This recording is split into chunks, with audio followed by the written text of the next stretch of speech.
మర్చిపోవద్దు దయచేసి. నేను పని చేస్తాను కాబట్టి మిగతా వాళ్ళు కూడా పని చేయాలని కోరుకుంటారు. నేను మళ్ళీ చెప్తా ఉన్నాను, మనం కూర్చున్న చెట్టు కొమ్మని నరుకోవడం వల్ల ఫలితం ఉండదు. సంస్థ మూతపడిన తర్వాత మీరు ఎన్ని ధర్నాలు చేసినా, ఎన్ని అర్థాలు చేసినా, ఎన్ని రాస్తారోకలు చేసినా ఫలితం ఉండదు. అందుకనే ఊర్లలో ఒక నానుడి చెప్తారు పెద్దలు, వారు చెప్పాలి అట్లాంటి సీనియర్లు ఏం చెప్తారు, దీపం ఉండగానే ఇల్లు చక్క పెట్టుకోవాలని. దీపం ఉండగానే ఇల్లు చక్క పెట్టుకోవాలంటే ప్రైవేట్ సంస్థలను ఎంకరేజ్ చేసి ప్రైవేట్లకి మన ఉద్యోగాలకి పోడు కాదు, మనం ఉన్నటువంటి సంస్థను ఎట్లా బతికించుకోవాలి, ఈ సంస్థ మిగతా సంస్థల కంటే భిన్నంగా ఎట్లా మోటివేషనల్గా పనిచేయాలనే విషయం లోపల మీరందరూ కూడా సలహాలు సూచనలు ఇచ్చి కంపెనీని బతికించే దిశగా ముందుకు పోవాలి. ముఖ్యంగా 2-3 అంశాలు. ఒకటి, రూరల్లో పోయినప్పుడు కొన్ని టవర్స్ తక్కువ ఉన్నాయనేది బేసికల్గా వస్తున్నటువంటి ప్రాబ్లం. కొన్ని ప్రాంతాలకు పోయినప్పుడు ఇప్పుడు నేను లా అండ్ జస్టిస్ కమిటీ లోపల సభ్యుడిని. ఉదాహరణకి తిరుగుతూ కేరళకు పోయినాం, సముద్ర తీర ప్రాంతాలకు పోయినాం. అక్కడ ఏ నెట్వర్క్ పనిచేస్తలేదు, ఒక బిఎస్ఎన్ఎల్ఏ పనిచేస్తుంది.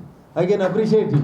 మిగతా ప్రైవేట్ నెట్వర్క్లు ఏవి కూడా, కేరళ కొచ్చిన్లో పోయినాం మేము, సముద్ర ప్రాంతానికి సమీపంలో ఉన్నటువంటి ఒక హోటల్లో ఉన్నాం. ఏ సెల్ ఫోన్ కూడా పనిచేయలేదు అక్కడ. ఏం పనిచేసిందంటే ఒక బిఎస్ఎన్ఎల్ఏ పనిచేసింది. మళ్ళీ ఆ తర్వాత 3వ రోజు తర్వాత కేరళ బెంగళూరు తర్వాత మేము లక్షద్వీపులు పోయినాం. లక్షద్వీప్లో ఏ సెల్ ఫోన్ పనిచేయలేదు, ఒకటే ఒక సెల్ ఫోన్ పనిచేసింది, అది బిఎస్ఎన్ఎల్ ఒకటే పనిచేసింది. అంటే అది చిన్న ఊరా పెద్ద ఊరా ఏడికి పోయినాం అనేది కాకుండా, అబద్ధం చెప్తలేను, ఏదో మిమ్మల్ని అప్రిషియేట్ చేయడం కోసం చెప్తలేను. This is the fact. పోయిన నెలలోనే మేము పోయింది కేరళ, కొచ్చిన్, బెంగళూరు, చెన్నై, లక్షద్వీప్, ఇవన్నీ కూడా పార్లమెంట్ స్టాండింగ్ కమిటీలో ఒక సభ్యునిగా లా అండ్ జస్టిస్ ఎట్లా అమలవుతుంది, జడ్జీలు ఎట్లా ఉన్నారు, కోర్టులు ఎట్లా ఉన్నాయి, ప్రజలకు న్యాయం ఎట్లా జరుగుతూ ఉందని చూడడానికి పోయినప్పుడు మా జేబులో జనరల్గా 1-2 కార్డులు ఉంటాయి, సిమ్ కార్డులు ఉంటాయి.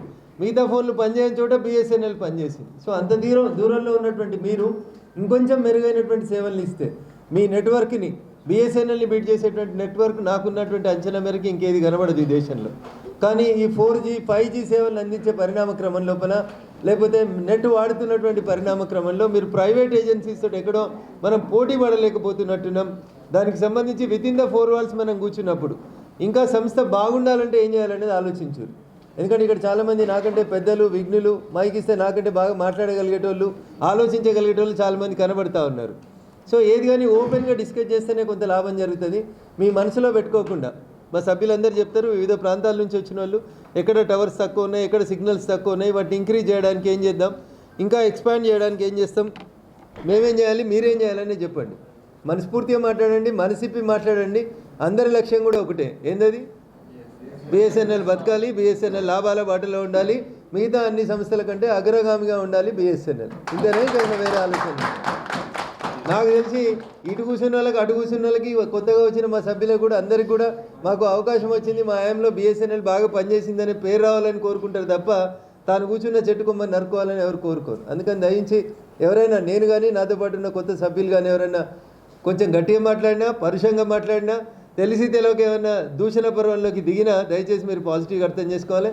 మేమంతా మీ వెల్ విషర్స్మి, మీరు బాగుంటే మేము బాగుంటామని కోరుకునేటోళ్ళం. కాబట్టి దయచేసి ఆ దిశగా మీరు, మేము అందరం కలిసి రేపటి నుంచి మనంగా బిఎస్ఎన్ఎల్ అనేటువంటి సంస్థను బతికించుకొని 17 సంవత్సరాల తర్వాత లాభాల్లోకి వచ్చినటువంటి బిఎస్ఎన్ఎల్ మళ్ళీ ఎట్టి పరిస్థితులలో కూడా వెనుకడుగు వేయకుండా ఈ దేశంలోనే ద సోకాల్డ్ పేరున్న జియోలు, జాయోలు, ఈ కంపెనీ, ఆ company, I don't want to name anybody or I don't want to blame somebody, అన్ని సంస్థల కంటే మీరు బాగుండాలని, మీరు బాగుంటే మీ పబ్లిక్ సెక్టార్ అయినటువంటి బిఎస్ఎన్ఎల్ బాగుంటే లక్షలాది మందికి, కోట్లాది మందికి ఇది అండగా నిలబడుతుందని మనస్ఫూర్తిగా నమ్ముతూ ఈరోజు ఈ సమావేశానికి నాకు మాట్లాడే అవకాశం కల్పించినటువంటి మా బిఎస్ఎన్ఎల్ డీజీఎం గారికి, ముందున్నటువంటి పెద్దలందరికీ కూడా మరొకసారి కృతజ్ఞత వందనాలు తెలియజేస్తూ, దేశంలో ఉన్న ప్రభుత్వ రంగ సంస్థల్ని కాపాడుకుంటే కొత్త ఎంప్లాయ్మెంట్ల తర్వాత ముందు ఉన్న ఎంప్లాయ్మెంట్ పోకుండా కనీసం కొన్ని కోట్ల కుటుంబాలు బాగుంటాయని చెప్పి మనస్ఫూర్తిగా నమ్ముతున్నాను. కాబట్టి ప్రభుత్వ రంగ సంస్థల పరిరక్షణలో భాగంగా మీరు, మేము కలిసి నడుద్దామని తెలియజేస్తూ,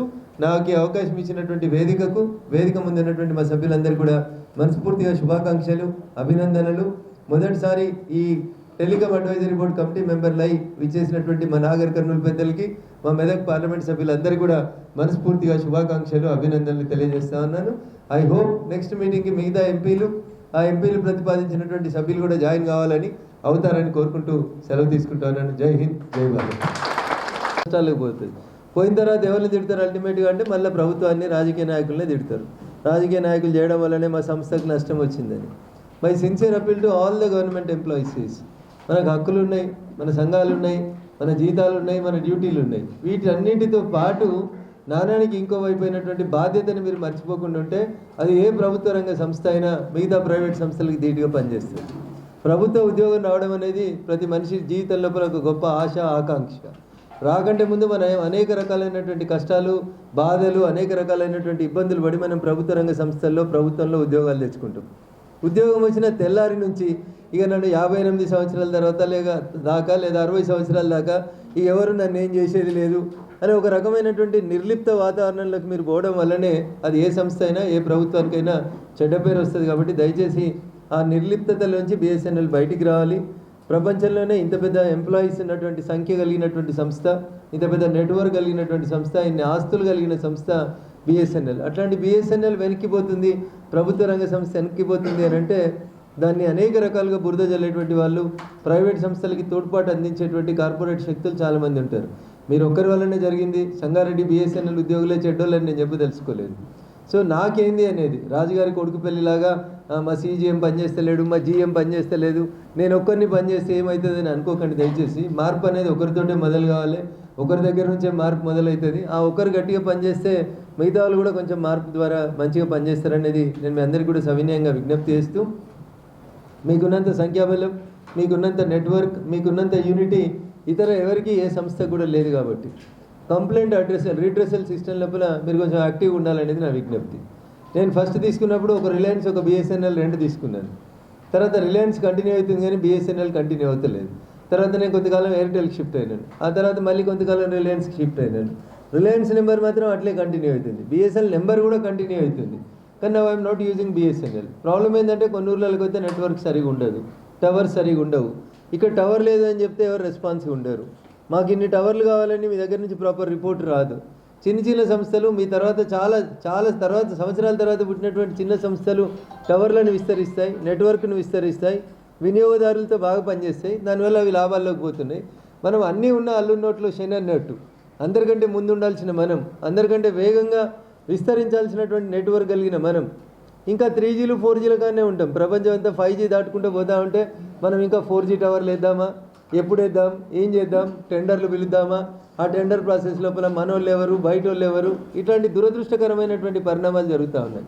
అందుకని మై సిన్సియర్ అప్పీల్, నేను ఈడ మాట్లాడినా ఇట్లా మాట్లాడతాను, మీ సెంట్రల్ ఆఫీస్లో మాట్లాడినా ఇట్లా మాట్లాడతాను. కాబట్టి దయచేసి మై అప్పీల్ ఈజ్, రానప్పుడు ఉద్యోగం రాలేదని బాధపడ్డాము, ఉద్యోగం వచ్చిన తర్వాత నిర్లిప్తతలోకి రాకండి దయచేసి. ఇక నన్ను ఎవరు చేసేది ఏముంది, ఎవరన్నా ఏమనంటే మా యూనియన్ ఉంది కదా వాళ్ళు చూసుకుంటారనేటువంటి ఇదిలోంచి కాకుండా మన కనెక్షన్ తీసుకున్నటువంటి వినియోగదారుని మనం ఎట్లా కాపాడుకోవాలి.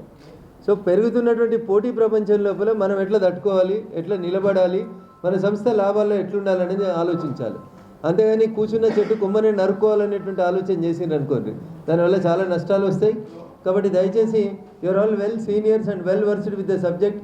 బాగా తెలిసిన వాళ్ళు, విజ్ఞులు, మేధావులు, అనేక కష్టాలు పడి ఉద్యోగంలో ఈ స్థాయికి వచ్చిన వాళ్ళు.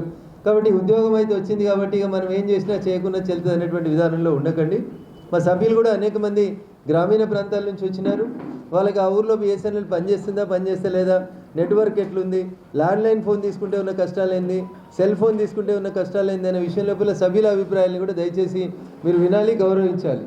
మీరు వితిన్ ద 4 walls ఆఫీసులలో కూర్చొని మీరు పాలసీలని డిసైడ్ చేయగలుగుతారు. కానీ పబ్లిక్లో ఏమవుతుంది, ఏ ఏరియాకు పోతే ఎక్కడ ప్రాబ్లం వస్తుంది, ఎక్కడ నెట్వర్క్ ఉంది, ఎక్కడ లేదు అనేటువంటి విషయంలో కొంత గ్రౌండ్ నుంచి వచ్చినటువంటి టెలికాం అడ్వైజరీ బోర్డు సభ్యుల యొక్క సమస్యల్ని విని మీరు వాటిని అడ్రస్ చేస్తే ఇంకా మరింత మెరుగైనటువంటి సదుపాయాన్ని ఇవ్వగలుగుతారు.